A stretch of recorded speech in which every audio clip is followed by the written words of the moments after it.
I wanted to do this video on this Forax GP36 forestry mulcher. Fits on the front of an ATV because in trying to purchase this unit, I found very little information, and I thought I would provide some additional info for anybody who's interested. But this is a self-contained unit. It's got a 6.5 or 7 horsepower Kohler engine on top. Directly drives the drum, and that drum has 36 teeth on it. You can see there, those are sharpenable and replaceable. I got this unit through ripping it outdoors.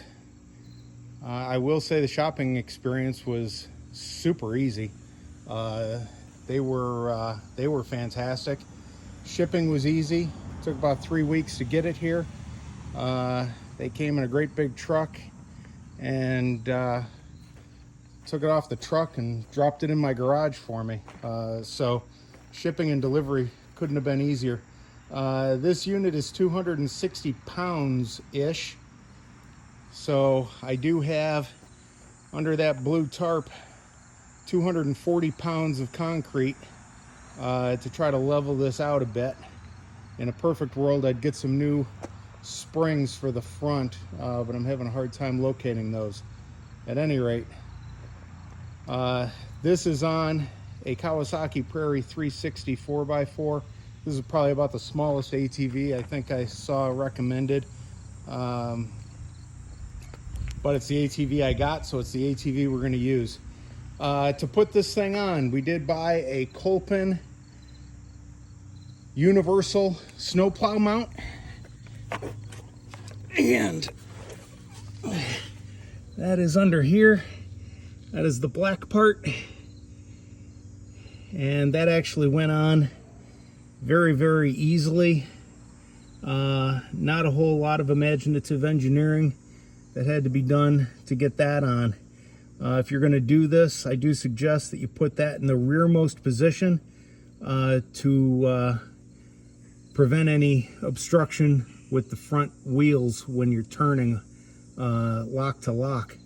This gray part is the push bar. This came from Forax, and in a perfect world, it would line up exactly in those slots right there.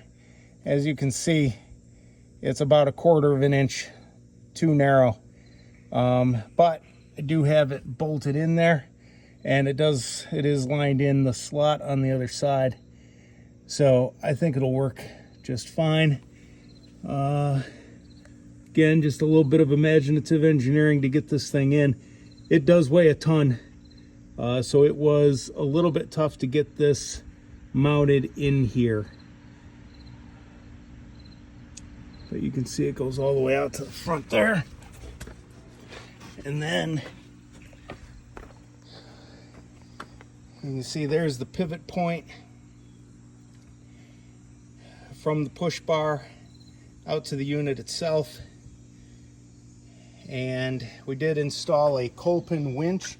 That was the most difficult part of the project, was wiring that thing, but we got that done. So we do have the winch. Comes, you'll see here again, we had to kind of figure this out just from catching a glimpse of another video someplace. Winch line comes out, or winch cable, out to the pulley on the unit, on the Forax unit, back up to your front rack. Now Forax did give me that fancy yellow strap. Wrap that around, attach the hook from the winch, and that's where you're pulling against to raise and lower this thing. And then it does come with an emergency stop button as well. This could have been maybe a little bit smaller. I don't know where I'm going to put that yet. But that is how we hooked this thing up. There will be more to come as we test it out. It's just we just got it all set up. Got to put oil in the motor and get her running. More to come.